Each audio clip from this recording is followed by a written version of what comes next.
Bonjour et bienvenue dans l'émission Humanitaire. Voilà, nous nous souhaitons une très belle année 2026. On va démarrer cette année avec encore beaucoup d'interviews avec des personnes qui sont des entrepreneurs de cœur, des personnes qui sont authentiques. Vous savez, avec Humanitaire, on aime bien donner la parole justement aux personnes qui des fois ont traversé des galères, des fois qui ont eu des révélations, qui ont envie de partager leur vision du monde, parce que chacun est unique et chacun a envie de partager. Et je pense que c'est comme ça qu'on peut faire bouger les choses et le monde en s'inspirant les uns des autres. Donc on vous souhaite une belle année 2026. Et aujourd'hui, je reçois Isabelle Gazola. Bonjour Isabelle. Bonjour Laurent, merci de m'avoir invité. Eh bien, merci à toi de démarrer l'année avec nous. En fait, voilà, on a enregistré quand même l'émission avant, mais on démarre quand même 2026 avec toi. Oui, mais bonne année à tout le monde. Et ouais. Merci. Et toi, en plus, on parle d'année 2026, et toi, en plus, tu es numérologue, entre autres, mais tu es surtout numérologue. Oui, je suis numérologue, diplômée de médecine traditionnelle chinoise et sophrologue. En fait, j'ai 3 casquettes. Et donc, j'utilise ces spécialités pour accompagner les personnes qui ont besoin de retrouver un sens à sa vie, de comprendre leur mission de vie, leur chemin de vie, tout simplement, comme on dit en numérologie, leur chemin de vie. Voilà, donc je travaille depuis plus de 20 ans sur la commune de Nailloux. Et donc, c'est un métier passionnant. Je fais ce métier par passion. En fait. Mais on voit que tu es passionnée, je le sais, on en a parlé en préparant l'émission. Oui. Et tu es passionnante aussi. Et déjà, en fait, dans ton histoire familiale, il y a eu déjà quelque chose avec ton arrière-grand-mère qui est partie vivre en Argentine. Oui. Et déjà, c'était une accoucheuse, enfin, j'allais dire une accoucheuse d'âme, non, pas une dame, mais c'était une doula, mais je sais pas comment on appelait ça. Non, c'est pas doula, il y avait un nom, je pense, des femmes qui accouchaient les autres personnes. Bien, elle était partie avec toute sa famille en Argentine. Et donc, elle a été appelée par un chaman qui avait besoin d'elle pour l'accompagner dans les accouchements. C'est ça, ouais. Et donc, c'était une guérisseuse née, avec des capacités de soigner avec les plantes. Donc, elle avait ce savoir et le chaman en question l'appelait pour venir en aide à ces femmes qui accouchaient, bien sûr, comme autrefois, pas assistées par la médecine. Hein. Donc, elle parcourait pas mal de kilomètres dans les forêts pour aller prodiguer ses soins. Et donc, après, mon arrière-grand-mère avait besoin de quelqu'un pour transmettre son savoir. Donc, c'est ma grand-mère maternelle qui en a hérité. Donc, elle aussi a prodigué des soins aussi, mais pas en Argentine, en France. Hein. Et donc, voilà. Et donc, c'est une personne qui avait été choisie par l'univers pour faire ce travail, quoi. Oui, oui. Mais du coup, même en numérologie, on aurait pu voir. Je ne sais pas si tu as fait son thème, mais j'imagine son thème numérologique. Oui. Peut-être qu'elle s'était inscrite dans son. Oui, c'était inscrit dans son chemin de vie, tout à fait. Ouais. Le soin faisait partie de son histoire de vie. Et donc, j'ai hérité de cette vibration, quelque part aussi, dans mon chemin de vie. Mon âme est venue vivre aussi dans cette famille pour me réaliser aussi en tant que numérologue, mais aussi accompagner des personnes avec mes 2 autres casquettes, l'énergétique traditionnelle chinoise et la sophrologie. Ouais, voilà. Les 3 sont complémentaires. Oui. Et c'est vrai que déjà aussi dans ton histoire familiale, tu avais aussi un grand-père qui était peintre et médium. Aussi. Donc quelque part, je sais pas, tu vas nous raconter comment tu es arrivé thérapeute, mais déjà dans tes gènes, il y avait quelque chose de fort entre ta grand-mère ou non, ton arrière-grand-mère qui guérissait avec les plantes, qui avait des connaissances, et ton grand-père qui était peintre et médium. Oui, disons que j'ai appris qu'il était médium. Après, ouais.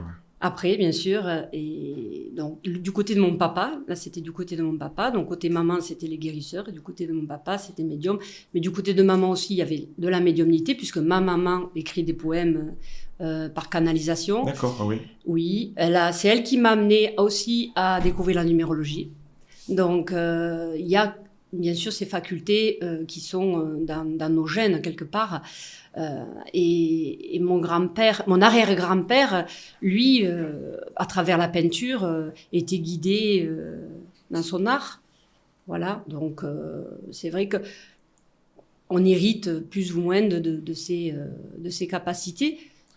Qu'est-ce qui t'a amené du coup à être thérapeute? Est-ce que c'est la découverte de ça ou il y a eu un événement en fait parce que tu faisais autre chose avant d'être thérapeute? Bon, même si ça fait 20 ans que tu le fais. Hein. Alors moi, à un moment donné, je ne supportais plus le travail que je faisais. Je travaillais dans un grand laboratoire d'ophtalmologie. Donc j'étais assistante commerciale et j'avais des clients comme des chirurgiens, des surveillants de bloc opératoire, énormément de personnes très sous pression, beaucoup de stress, qui voulaient communiquer dans le travail. Et à un moment donné, j'ai ressenti que j'étais complètement déséquilibrée. Et j'ai dû faire moi aussi une démarche pour aller comprendre qu'est-ce qui se passait à moi, pourquoi ça n'allait plus, pourquoi je n'étais plus dans ce rôle d'assistante commerciale. Donc j'ai travaillé sur moi pendant pas mal d'années et à un moment donné, tout ça m'a rappelé, en fait, je pense, c'était en moi et j'ai décidé de poursuivre des études pour aller comprendre le métier que je voulais faire, donc la médecine traditionnelle chinoise dans un premier temps. Et après, ça m'a amené à la numérologie, la sophrologie, car j'ai constaté que tout était lié, ces pratiques étaient liées et elles m'aidaient pas mal pour accompagner la personne dans sa globalité, au niveau physique, au niveau émotionnel et spirituel aussi. Ouais, parce que c'est déjà tu as commencé par le plus difficile, c'est pas rien d'apprendre déjà la médecine traditionnelle chinoise, c'est beaucoup d'années. Oui, c'est 4 ans. Voilà, c'est 4 années, sans compter. Après, on poursuit quand même, on va dire en autodidacte. On continue à lire. C'est toute une vie quand on est passionné. On continue à se documenter, à travailler sans être à l'école. Et en quoi c'est complémentaire avec la numérologie, par exemple? Qu'est-ce qu'apporte la numérologie qu'apporte pas la médecine chinoise ou la sophrologie? Alors, la médecine chinoise, elle va plutôt amener à aider la personne à équilibrer ses énergies, comme font pas mal aussi de médecine parallèle, hein, au niveau des méridiens. On va travailler principalement sur l'énergie qui coule dans les méridiens. On va aller voir un petit peu on va faire un bilan énergétique et voir un petit peu ce qui se passe comme dans le corps de la personne, hein, les dérèglements. Et donc, on va apporter un rééquilibrage énergétique qui est nécessaire pour que la personne puisse aussi se réaligner par rapport à ce qu'elle est. Et après, la numérologie, elle, par contre, elle va vous expliquer un petit peu votre mission de vie. Quels sont les nombres qui vous accompagnent, comment vous pouvez évoluer avec eux en les comprenant. La vibration des nombres est puissante, hein, c'est Pythagore qui a ramené quand même cette science, hein, et donc ce n'était pas qu'un mathématicien, c'était un philosophe aussi, et il a donc ramené cette science et qui aide les personnes à comprendre, par exemple, quelqu'un qui a envie de changer de métier, qui comme moi, hein, qui veut se reconvertir, dans quel domaine il pourrait s'orienter, qu'est-ce qui serait le mieux pour lui, le plus juste. Eh bien, on va aller faire une étude en numérologie par rapport à sa date de naissance, son prénom, ses prénoms et son nom de famille. Ouais, disons que tu as appris de la théorie, je pense, mais que tu mélanges, je crois, avec la médiumnité. Enfin, j'imagine qu'il n'y a pas que ça. Alors, ce sont les nombres qui m'ont aidé à me reconnecter à cette sensibilité, on va dire, quand je vais établir un thème, je vais aller au-delà, je vais avoir d'autres informations. Alors, je vais regarder un petit peu ces informations, recouper un peu tout. Faire un thème, c'est quand même, ça peut aller jusqu'à 2h30. Hein. Ah oui, quand même. Oui, de travail avant de le présenter à la personne. Donc, ça me demande à recouper toutes les informations et de laisser aussi venir celles qui sont en plus des nombres pour pouvoir le restituer après à la personne, tout simplement. Mais du coup, Donc, la personne te donne son prénom, le nom, Oui, la date de naissance et oui, tout ça. Et donc là, tu arrives à avoir un fil conducteur de sa vie et oui, plus tout ses à fait. indications. Et c'est vrai que on vient, si tu m'as bien expliqué, c'est que les personnes viennent pour un changement de vie, mais est-ce qu'on vient pour autre chose aussi? Est-ce qu'on vient pour voir par Oui, rapport à une maladie, par rapport à un choix de partenaire? Est-ce oui, qu'il y a quoi aussi. comme... On peut aider alors par rapport à un couple qui est en difficulté, on peut aider ce couple à comprendre eh bien pourquoi ils en sont arrivés là, pourquoi ils se comprennent plus, ça arrive malheureusement. Oui, bien sûr. Et donc on essaie d'éclairer un petit peu la personnalité de chacun. Et donc une fois que la personne a ces informations, eh bien elle voit les choses complètement différentes. Souvent c'est le cas. Après aussi, vous avez aussi des parents qui sont avec des enfants en difficulté, Ouais. qui ne savent pas comment les orienter. Donc, on va essayer d'aller expliquer qu'est-ce qui pourrait leur convenir, quelle serait leur orientation qui serait le plus juste. Après, chacun a son libre arbitre, bien sûr, et ce n'est que des conseils.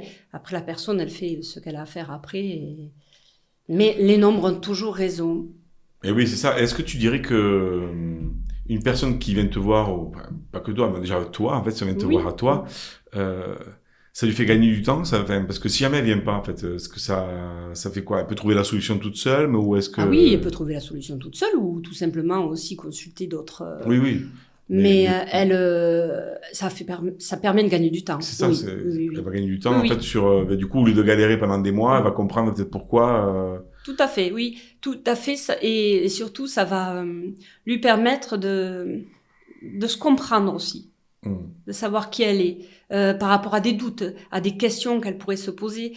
Pourquoi je suis attirée par ci, par ça? Et les nombres vont apporter une réponse. D'accord, ouais. Et c'est ça qui est formidable parce que, en fait, tout est écrit.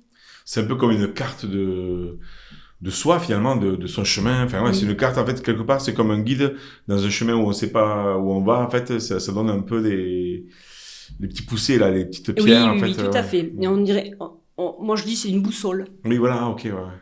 Ça permet de. Moi, ça m'a aidé déjà. Donc, tout ce que j'essaie de dire à mes consultants, Hmm. c'est que moi, j'ai testé, j'ai expérimenté aussi. Hein. J'ai été aidée par l'astrologie, j'ai été aidée par la numérologie. Pour pouvoir aussi être dans mon rôle de personne qui accompagne les personnes qui sont en difficulté aujourd'hui avec des points d'interrogation partout. Notre monde change en ce moment, donc on se rend compte qu'il y a un besoin énorme Dire plus. Ouais. et parfois les personnes, elles savent plus où elles en sont. Et donc moi, ça m'a beaucoup aidé. Ça m'a beaucoup aidé. Souvent, je prends des exemples que j'ai vécus pour voilà, les aider encore plus. Et ben justement, tu peux donner des exemples d'histoires de personnes qui sont venues te voir. Oui, oui, oui. Alors je sais qu'il y en avait une que tu m'as racontée par rapport à le monsieur qui voulait acheter une maison, celle de son grand-père. Oui, alors c'est une belle maison qui... alors moi je ne savais pas ça au départ. Hein. Donc c'est un couple qui voulait acheter cette propriété qui se trouvait juste à côté de la leur. Et ils avaient de beaux projets, donc ils m'ont demandé, ils m'ont consulté pour que je leur fasse leur numérologie. Donc à tous les deux, hein, en même temps, hein, c'est un couple, donc l'homme et la femme. Et on a essayé de voir si le projet, ils pouvaient vraiment le réaliser. Et donc petit à petit, en faisant le thème, en discutant, c'est venu en discutant, c'était pas venu avant. J'ai eu le grand-père de ce monsieur qui m'a donné des petites informations et en discutant avec l'acheteur, il m'a expliqué que en fait La maison appartenait à son grand-père. Ah d'accord. Et tu le savais pas? Et non, je savais pas.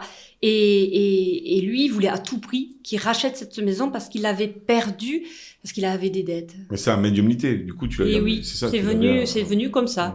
Donc, il m'a dit oui, c'est tout à fait ça. Le grand-père m'a montré la médaille. Ah oui. Sa médaille. Et cet homme l'a portée autour du cou. Donc, on a essayé de comprendre ensemble. Et on en a déduit que vraiment, c'était un bien qui devait revenir dans la famille. Ah, c'est chouette. Donc, c'est une belle histoire, en fait. Oui. Et donc là, c'est vrai, quand on doit faire un achat, comme on Oui, par devait exemple. Ouais. faire, et c'était c'était important d'avoir un éclairage, voyez. Après, j'ai aussi une histoire où c'est un homme de une quarantaine d'années qui avait une entreprise, un commerce et qui était vraiment pas bien. Donc, il venait me voir aussi en soins. Et puis, à un moment donné, ras-le-bol, il avait envie de tout arrêter. Et puis, je lui ai fait son étude en numérologie. Et puis, voilà, il est parti, comme tout le monde. Hein. Et puis, un jour, je reçois un coup de téléphone. Et ce numéro, je le trouvais un peu bizarre. Bon, je réponds.